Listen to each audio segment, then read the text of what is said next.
Welcome back to the Own Your Awkward podcast. I'm your host, Andy Vargo, and every episode we get into what has made our guests vulnerable and how they've learned how to own their awkward in order to live their best life. Stay tuned so you can hear every awkward moment in today's show.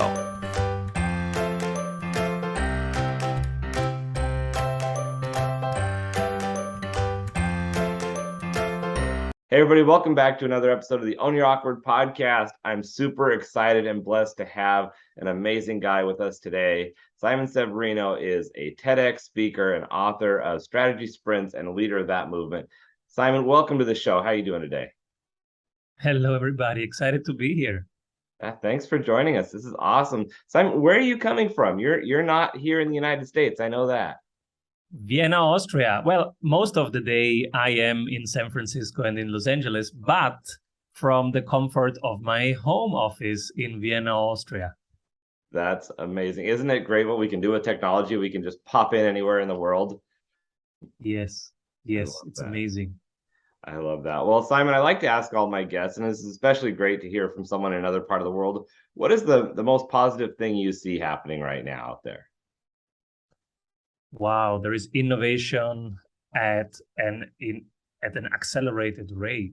I think what would have happened in 10 years is happening right now in 12 months, accelerated by the pandemic and by the reaction to the pandemic, which was mainly creating debt. And that has created a whole cycle of disruption and innovation. So we are seeing destruction of real world economy, and we are seeing creation of new economy happening at an amazing pace. So it's both. It's like Shiva dancing, destroying stuff, and also creating stuff out of nothing at the same time. Immense opportunities. That's a really good point. You know, we have things that we face in life that are challenging, like a pandemic. That challenging is probably a small word for a lot of people, but we don't always see that silver lining right away. And with that, we're forced to innovate. I was thinking pre-pandemic, I run a small business, which is a consulting business, the Strategy Sprints team. And pre-pandemic, as a strategy advisor, I was thinking, in 10 years, we will be full remote and full digital. And then the pandemic came, and from one day to the other, we lost $500,000 in revenues because it was all events based on stages and on events. And so from one day to the next, $500,000 gone from the order book. And we had to do that 10 years plan in a month. Wow. So we just accelerated what was coming anyways, because the internet was around already 15 years. But we were like, okay, I have 10 years before we go fully remote, fully digital. And in reality, I had just 10 days and I didn't know it. And so we accelerated that transition that became an immense opportunity. And today we're a global business and we operate from LA to Singapore. And very similar things are happening in almost any industry right now.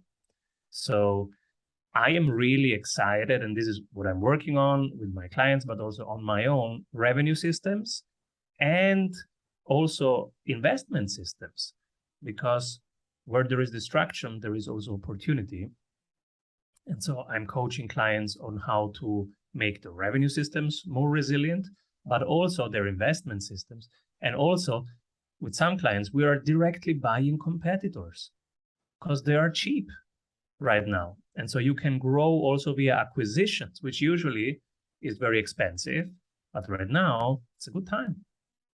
Yeah, it's eye-opening what can be done when you take the timeline and put it right in front of you and say, this has to be immediate.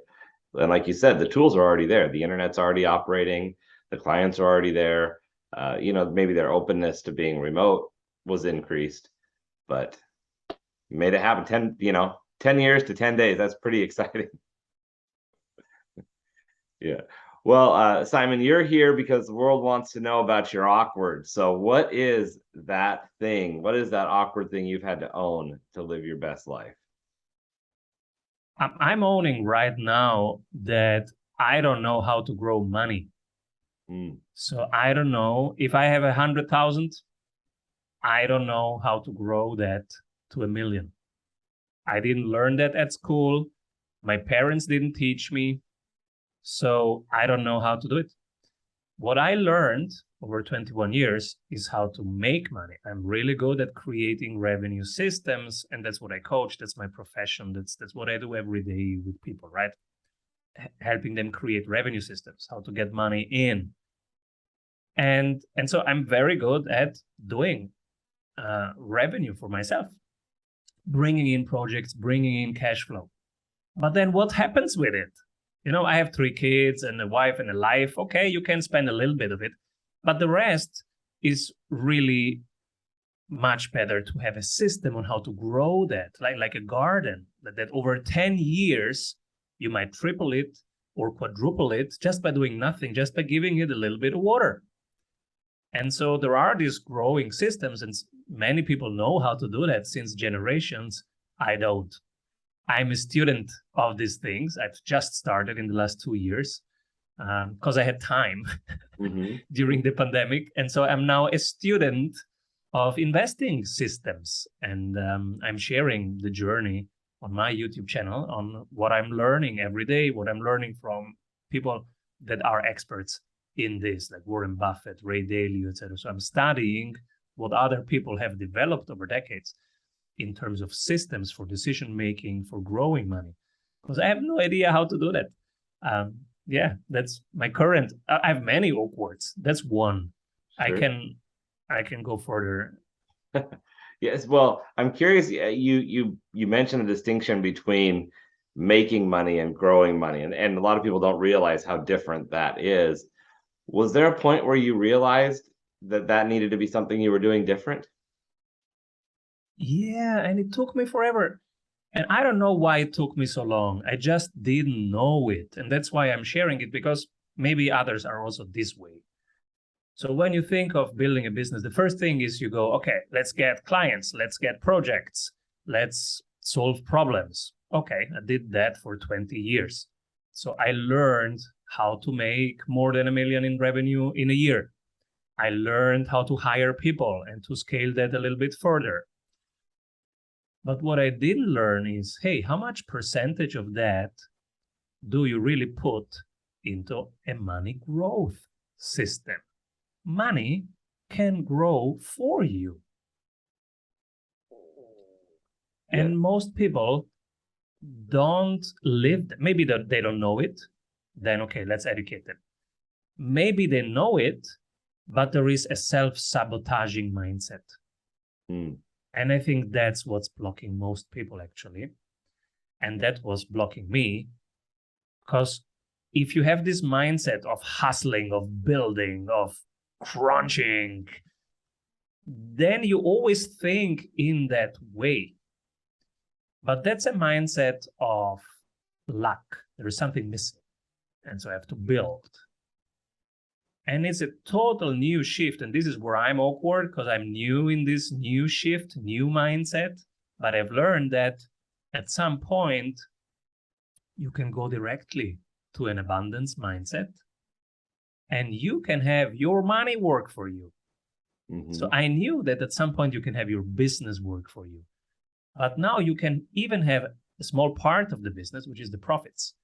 And maybe you have just 20% of those profits every week working for you. While you sleep, they can create money, So that's actually the highest lever that you have. The second highest is revenue systems. And having a business that runs independently from you. But the first one is having money working for you. Right. And it's much easier. Yeah. And I like that you point out even just taking a percentage, because I think when you're in that lack mindset, you tend to feel like you don't have the money if you can't put all of your money into that stream. And the reality is you have to start somewhere, and you have to find out what can you afford to start putting in. And if that's 5%, 10%, 20%, over time, that percentage can grow, but you've got to start somewhere. This is the next thing that I've been learning in these 2 years. on my journey of becoming a good investor, Mm-hmm.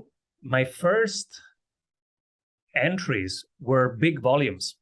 Like I would buy 50,000 of a Google stock or 60,000 of Apple. And, there was a very easy year. And then we had a very bad year. And the bad year taught me to be much more humble. So, hey, Simon, what's your overall portfolio allocation? So the first risk management has become to have an overall portfolio distribution. How much percentage do you want in stocks? How much percentage in digital asset? How much percentage in real estate? How much percentage in cash? To define that first. And then inside of those, what's the sizing? When I buy now, I buy 1K, 2K. If I'm very, very, very bullish, I buy 2K, which is a very different size. Yeah. Because it's still a bet. It might still go wrong. So that's what I'm learning right now, to have many bets and to de-risk them. Because nobody is a genius. And you cannot really know. So you have to always gradually bet and validate, bet, validate, bet, validate. Yeah, and as those bets, sometimes do go wrong, how do you then determine? Do you just take that as a loss, or is there a lesson you can take from that to make a better bet the next time? Yeah, I'm sharing daily on my YouTube channel. What do you do when you go down 10%, 20%, 40%, 50%? What's the right time to exit? What's the right time to hold on and wait until it corrects back? In this case, we have to go back to fundamental analysis. So there are two things to learn. One is the fundamental analysis. What's the value of the asset? And the second one is the technical analysis. What's the price of the asset? The value is what it really solves for the world, for people.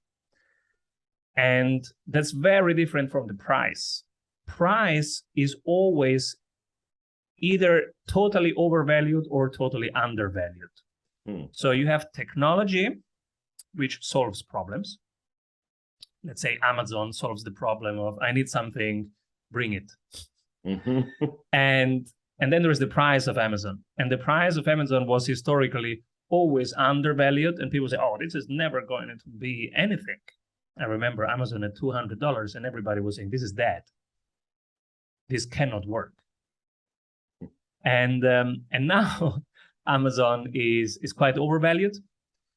And the markets never stay at fair value. Never. It's like a bipolar person. They are either very depressed and they undervalue assets, or they are hypomanic. They are like on drugs and they overvalue the growth trajectory. There is never fair value. So what you're doing when you do technical analysis is you always compare to the value and you're making an assessment. Is the market overestimating the value of this or underestimating? And so you enter when the market underestimates, right, and you exit when it overestimates. That's basically the game of investing. Yeah, it makes it sound very, very black and white when you can dial it in like that. I imagine for a lot of people, there's probably some emotion tied to it.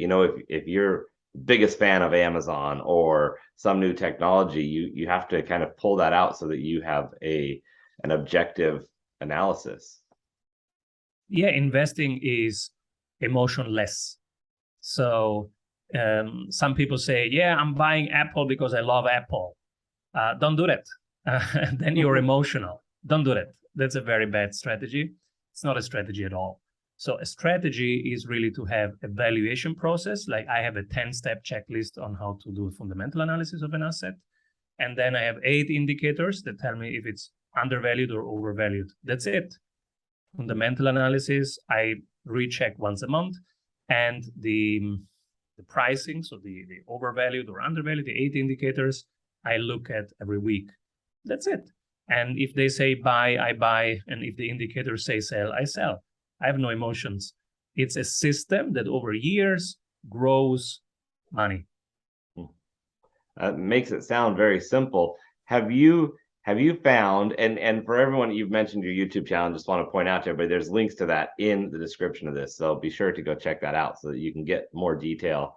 I'm curious, as you're going down this journey, you're learning it now, and you're sharing as you learn. How has that changed your life? Totally changed my life, because now I have multiple streams, like multiple rivers that are flowing all the time. Now I feel very different, because as long as you have just, one river, you're always looking at the water level. Mm-hmm. And I would panic if the water level was going down. I would panic and I would sleep badly and I would feel like a loser. So I would take things personally, depending on the water level. There is Jerry Seinfeld says he feels bad when the battery of his phone is low. He feels low energy. Uh-huh. So that's how I would feel by just having one river flowing, which the revenue systems of my business. I would take it really personally, and I would feel really bad on low revenue days, and I would feel like a genius on high revenue days. And that's a very bad system. Yeah. Very bad. You will burn out on both sides. You don't want to have a bipolar kind of life. Yeah, sounds like you'd be at the mercy of the flux of the income based on how you feel and how you're doing. Yeah, so a good sales month make you feel great. A bad sales month make you feel miserable. That's pre-systems. Now that I have those systems, I have multiple rivers flowing, and I don't even care if one river is now low level and the next one is high level. Overall, there is abundance and stuff is going up every day. There is water everywhere. So it's an abundance mindset. I sleep well. I play a lot with my kids. We have long adventures, long holidays. And I'm less obsessed, and I don't take it personally, because it's just many rivers and they have, ebb and flow, and they go up and down. Mm-hmm. And overall, I have an overview every day overall, and I see overall going up, and all the different buckets have different levels, but overall it's going up.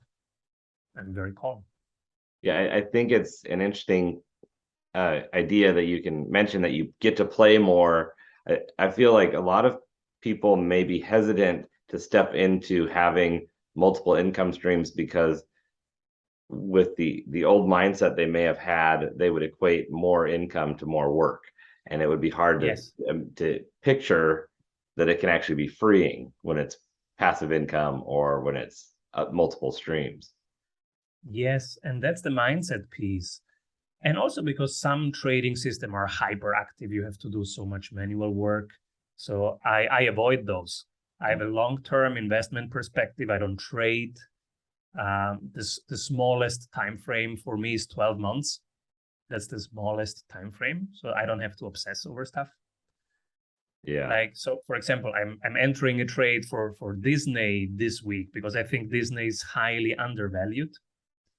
Mm-hmm. And but the time frame is at least 12 months, probably 3 years, 5 years, 10 years that I'm going to hold the Disney stock, because I'm just betting that it's worth more than what is priced right now.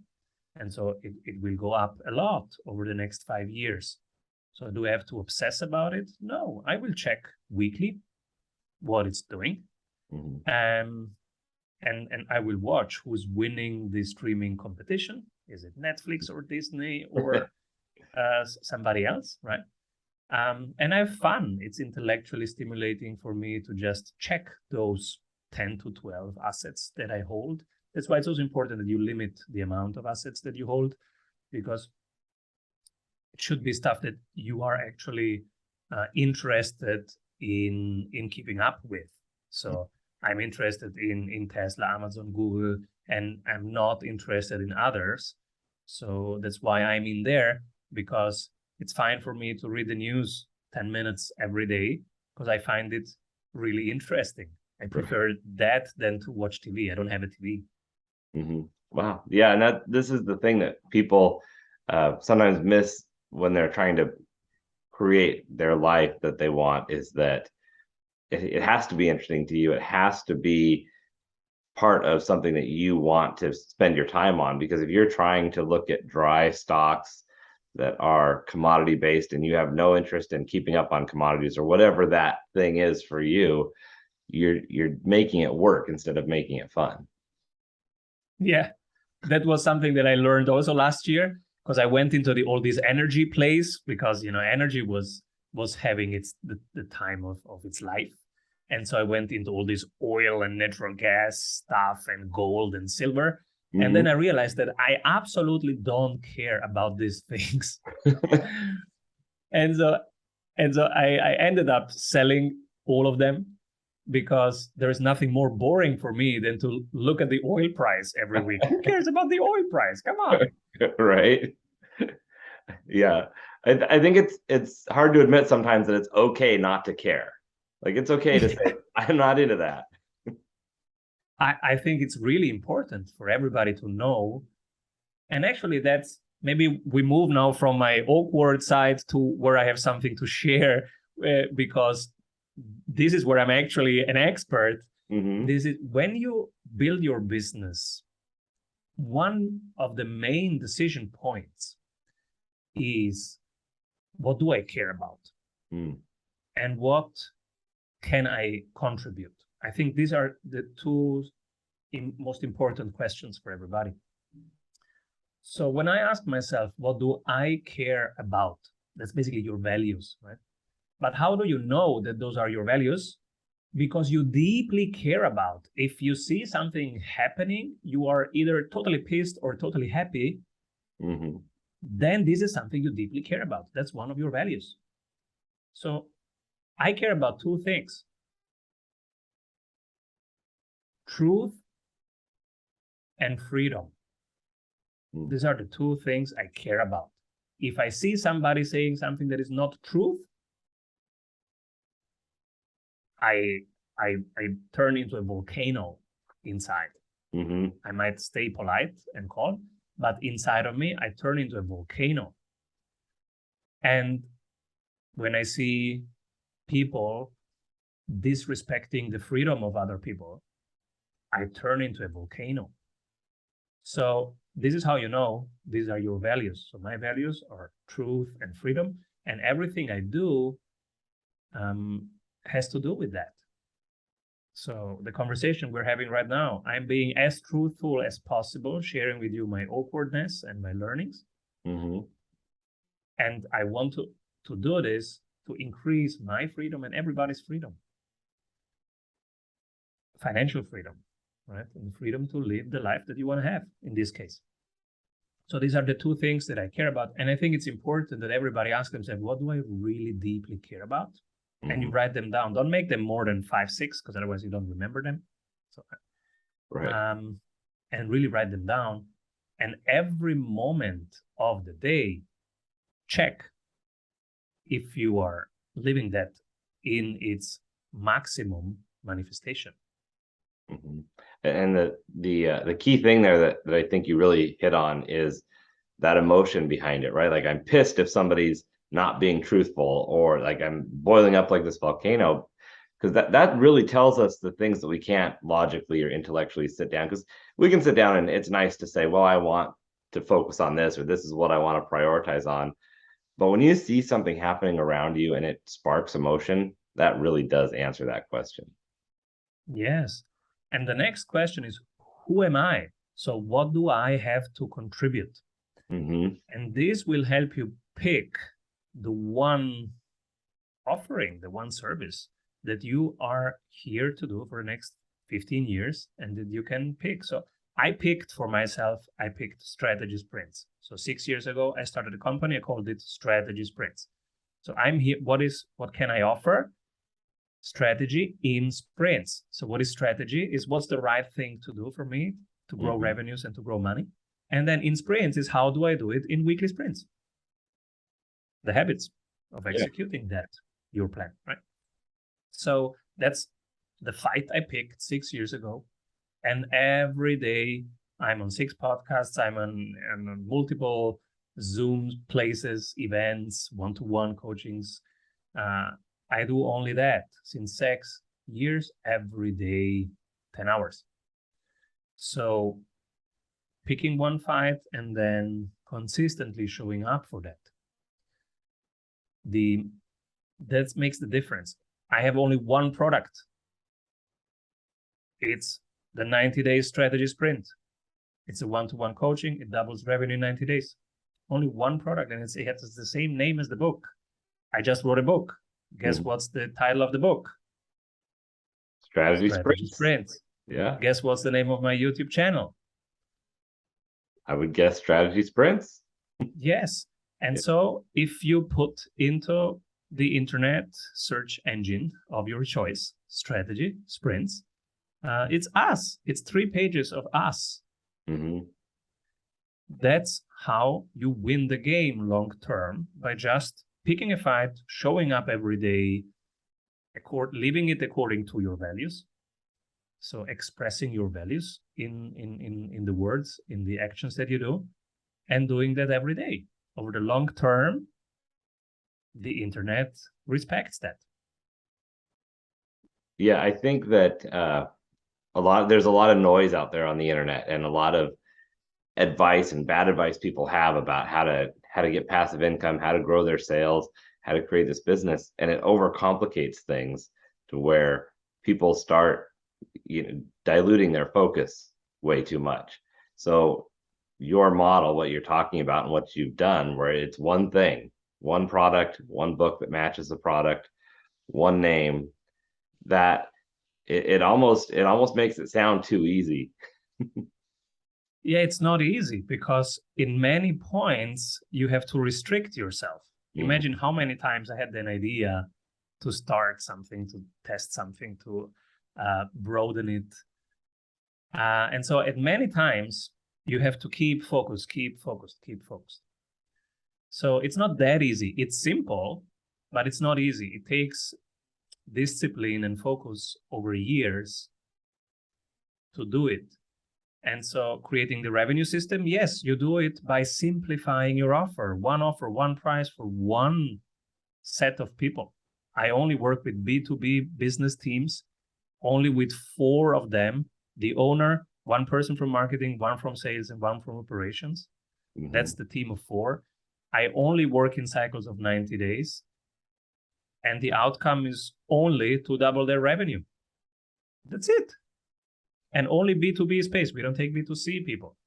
No, I think that's an excellent business model. Did you notice, have you found a way when you get that distraction or that urge to start some new product, or and maybe it was a different answer early on versus now as you were getting momentum, how do you curb that urge?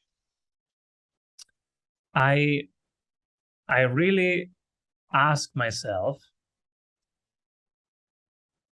is the potential of this 10 times what I'm currently doing? Can it 10x my current business?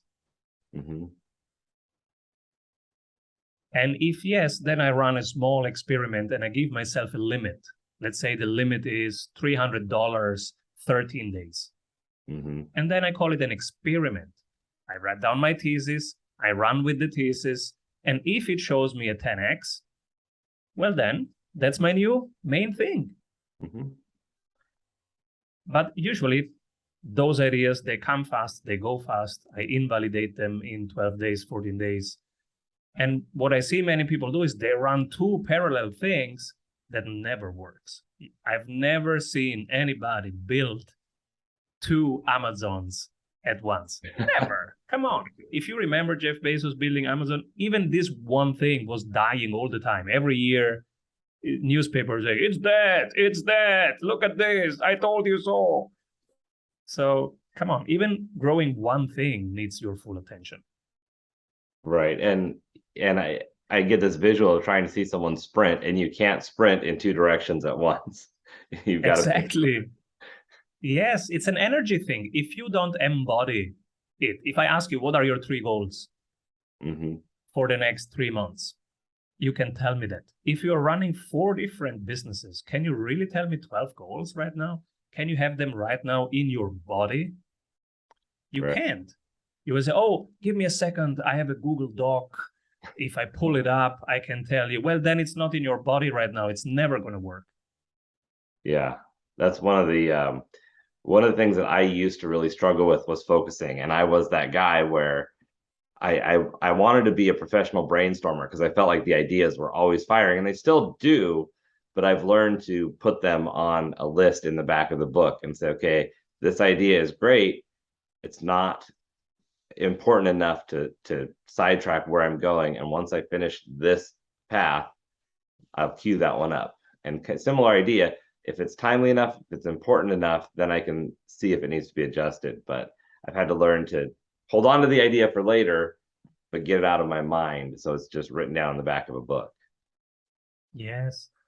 And there is the power of restraining yourself. So we are all creative people. If we are entrepreneurs, we are all very creative, brainstorming kind of people.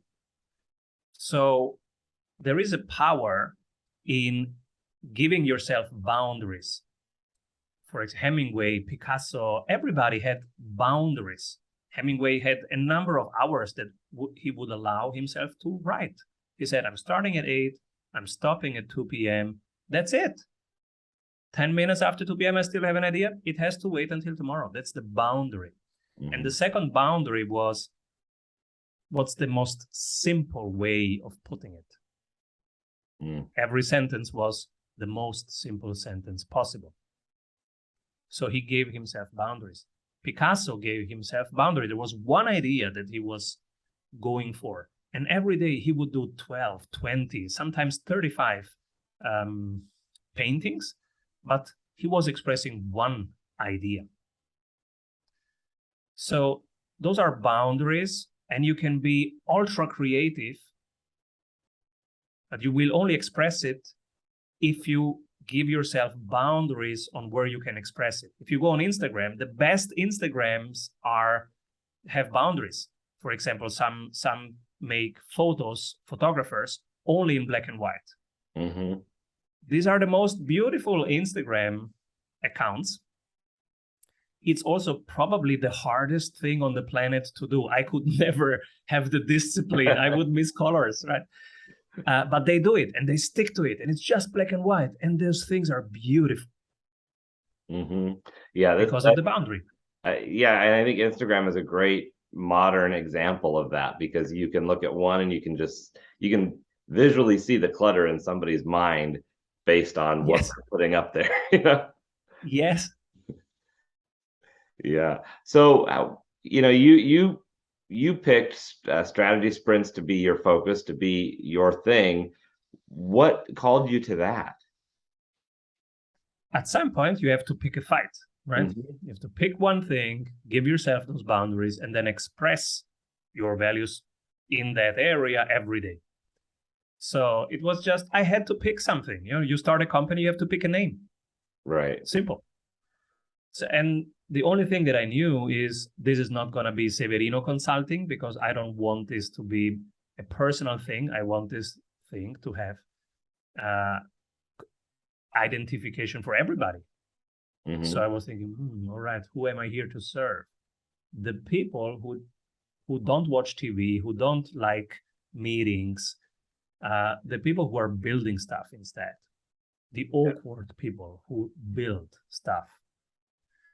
And so I call them the sprinters. I say, okay, these people are the sprinters. Very awkward people. They don't like meetings. They don't like events. They just do stuff. And they love it when they create. So I call them the sprinters. So I'm here to serve the sprinters. So what's the name? Okay, strategy sprints. That was the decision point. Very, you could say, random. At some point, you have to decide. But this decision had then consequences for all other behaviors. And so I had to pick a fight. I picked one. I'm here to serve only B2B business owners, small teams, 4 of them, doubling their revenue in 90 days. And so every day I show up and I ask, hey, people, how is it going? Let's look at the weekly sprint dashboard. And they go, oh, my marketing is not so good. Okay, I have to build something for you on how you improve your LinkedIn marketing. You're spending too much time. It's not working. Look at this. You have 30 likes. That's not engagement. Mm-hmm. You need comments. You need 50 comments. So let me create a video for you on how you get 50 comments in the first half an hour. And so I build that for them, literally. And so every week they tell me what they need. I build it. I put it into the Sprint University. And this is how now the Sprint University, after many years of doing this, it's a wonderful toolbox of 274 videos, blueprints, swipe copies, checklists. But how did they build them? Just because people were asking me for it. Simon, I don't know how to build a community out of my clients. I have 200 clients. I could start a mastermind with 50 of them, but I don't know how to start a community. And I said, I don't know either, but let me study this. And so I hire community builders. I pay them to coach me to build my own community. And then I create videos. Hey, this is what I'm learning about community building. So at the same time, it's content creation. And I'm sharing the checklists, the real things that work with my own clients. And that's how I grow the Sprint University. When the next clients come in and they have a 90-day sprint, they have even more checklists in there. And they go, oh my God, this is like the Netflix of business blueprints. And I say, yeah, welcome to the Sprint University. Well, and it sounds like you are the ultimate learner, because you're taking that thing and finding other people's pain points or issues and being able to say, okay, well, if you haven't been able to figure it out, I may or may not have encountered this, but I'm going to go learn it. Yeah. So there are things where I am the expert, creating revenue systems and creating business systems. And there are things where I'm a learner. Right now, I'm learning investing systems. I'm learning CRM systems. I'm learning yoga for CEO mindset. So the internal yoga, the spiritual yoga for this CEO mindset that we were talking about, because you need that as an investor. You need that as a CEO. Stop being, the builder and start being the abundant wealth being that you are, and enjoy just wealth growing around you from wealth. Yeah. That's a thing that I'm learning. And so I'm always learning things. Currently, it's these three things. You see, again, like my 3 goals, I have 3 learning places. Why? Because you cannot learn 7 things at once. Right. So I don't have a TV. I don't have any Netflix or Disney or whatever. I just learn stuff by doing it, and then I share the journey. This is how I create content. This is how I create product and offer, because it's always in close contact with the people who I'm here to serve. Yeah, that's amazing. What I love is that it's so in the moment. Like there's a need, you're identifying it, and right away you're capturing it, but not only for that moment, but cataloging it for later. So when someone else comes in, you've got this wealth to build on, plus whatever their new needs are. So you're not starting at square one with each client. That's how you build a business. You do stuff in the moment for real people, but then you also save it for all other people out there in other countries, in other industries, in future moments. Your future clients will also need it. So that's how you then standardize, modularize, productize your offerings, your services. But you always have to start with a real need, a vital need right here, right now from somebody. You solve it for them. You get paid to solve it, but you reuse it 100 times in the next 10 years. Mm-hmm. This is how you build a business as a professional service. I run a professional service company, consulting company.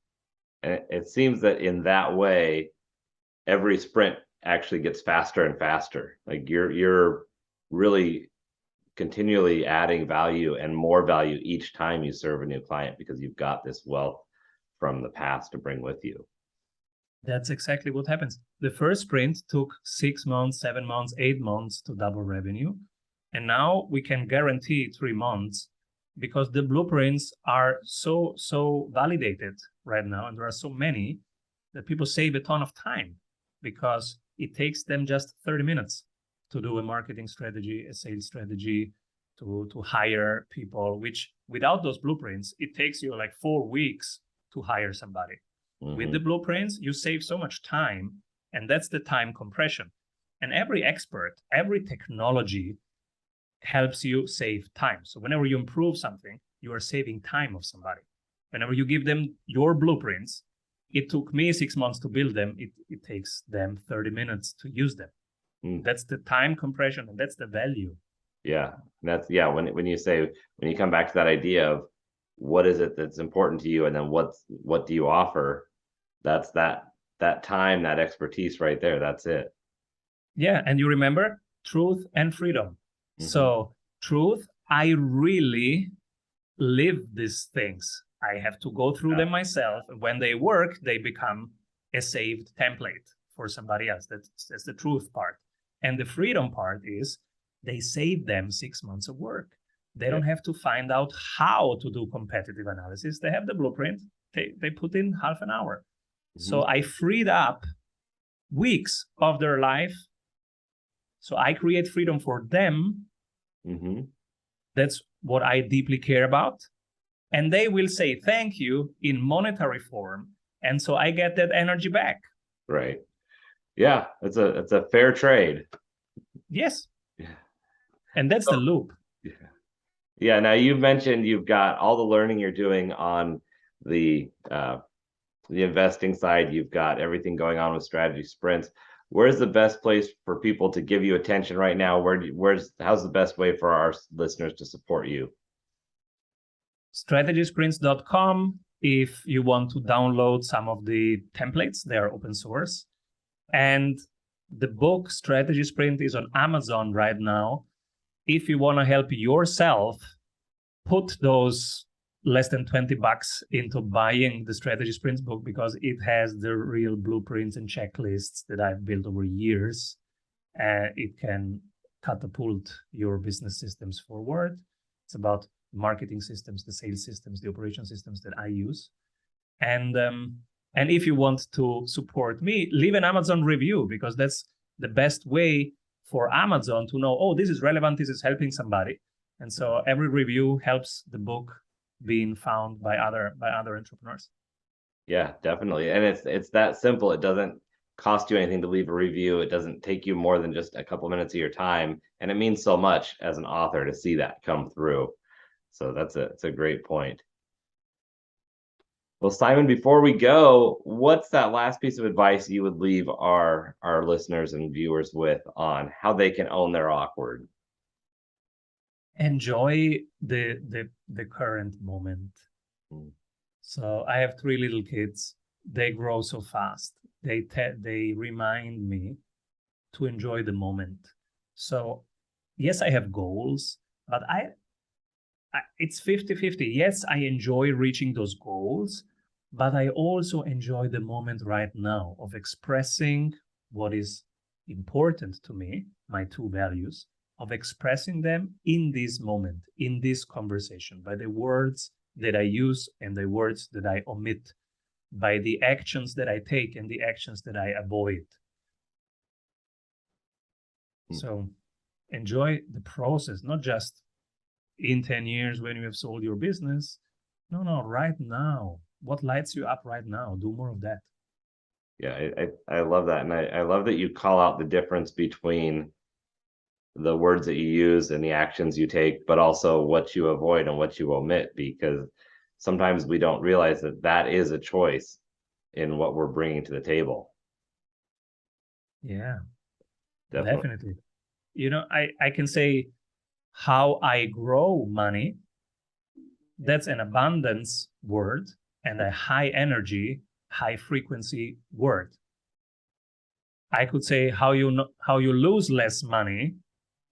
That's a low frequency and comes from a place of luck.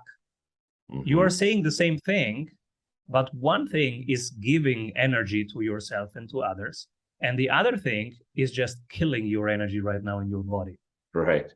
It's the same thing, but it's the words that you use make a difference, frequency difference, and energy difference. They do. Yeah, it makes a huge difference. It's the kind of the support behind what you're feeling and what you're focusing on is comes through on how you're expressing it. So you have to be purposeful in that. So. Yeah.